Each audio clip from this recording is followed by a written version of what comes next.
Olá, meus amigos. Eu sou Walter Almeida de Oliveira, sou escritor e já desenvolvo, desde 1982, Ano Internacional do Idoso, um trabalho voluntário, humanitário, que visa enaltecer essa questão, a questão do idoso desamparado. E venho, através desse recado, pedir a todos vocês, enquanto cidadãos, seres humanos, pessoas de bem, faça uma visita a algum asilo, a alguma instituição próxima à sua casa, um dia de domingo ou no horário que for mais conveniente para você, e leve a essas pessoas que ali estão uma palavra de conforto, um sorriso, um aperto de mão, um abraço. Digam a essas pessoas que eles não estão sós, que eles fazem parte desse mundo em que vivemos e, portanto, são merecedores de toda a nossa atenção, de todo o nosso carinho e, sobretudo, de todo o nosso respeito.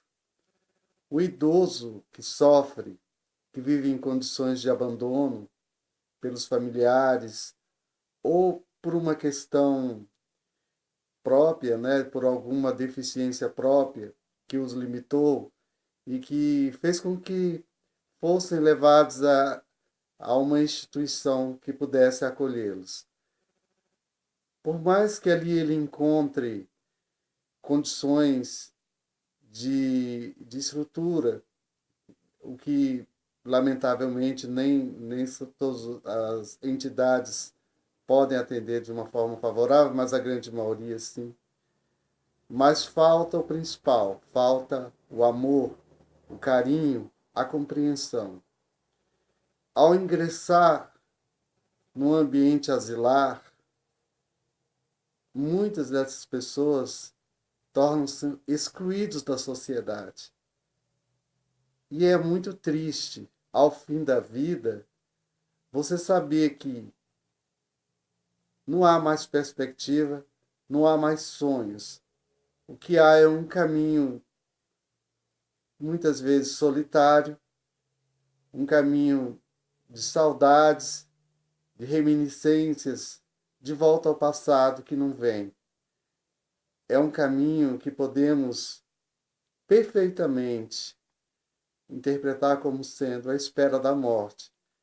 A morte é algo inevitável, que ela chega para todos nós, não há o que prevermos, apenas esperar, é um desígnio de Deus. Mas para a pessoa que já alcançou uma idade muito elevada e que sofre de alguma deficiência, seja, enfim, a sua saúde debilitada, ele não tem muita esperança, ele não tem muita expectativa.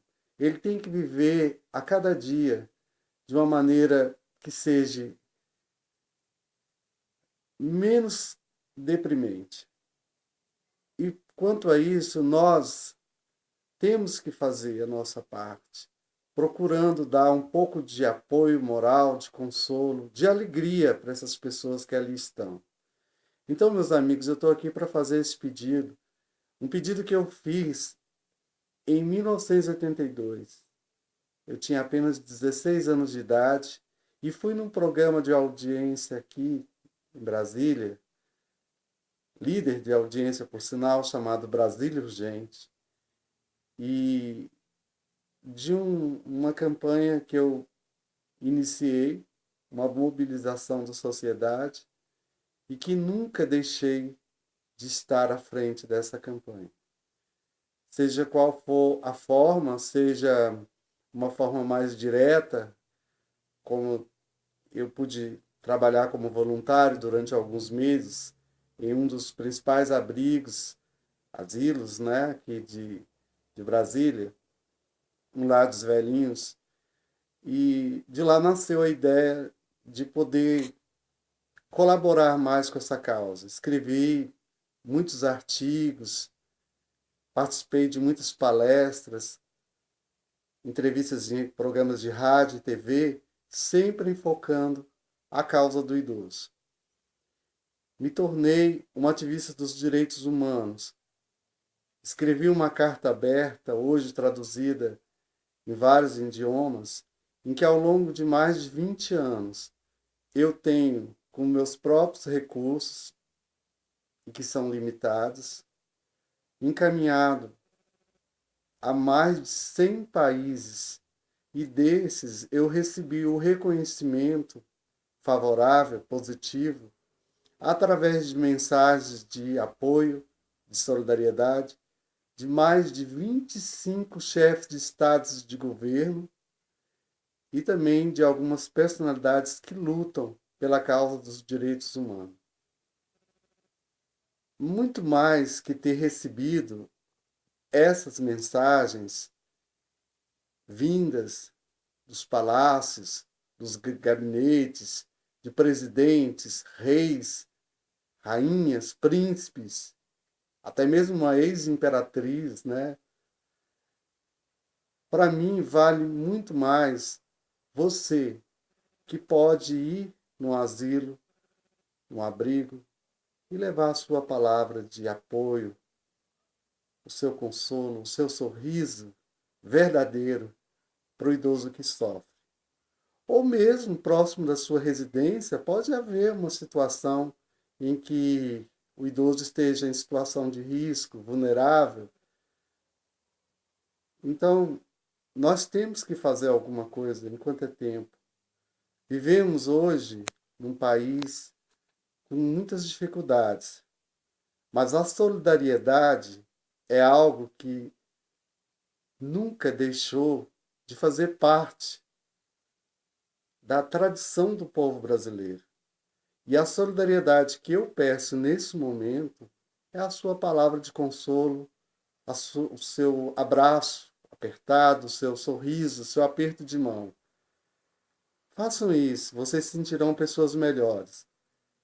Eu convivi durante meses como voluntário numa instituição, enquanto eu era apenas um adolescente. Abri mão de muitos prazeres da juventude, mas eu fui em busca de fazer aquilo que o meu coração pedia, que era olhar com atenção, com carinho para essa parcela da sociedade, muitas vezes desamparada, marginalizada e abandonada, que são os idosos.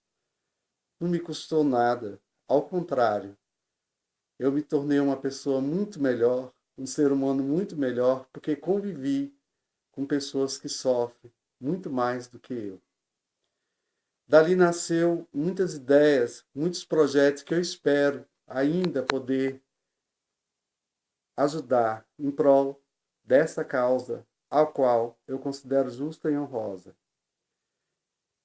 E pretendo muito em breve, se Deus quiser, publicar o meu livro, um romance intitulado A Catedral dos Anjos de Bronze, que aborda exatamente essa dramática situação de homens e mulheres que vivem diariamente o flagelo da solidão, do abandono, da falta de perspectiva.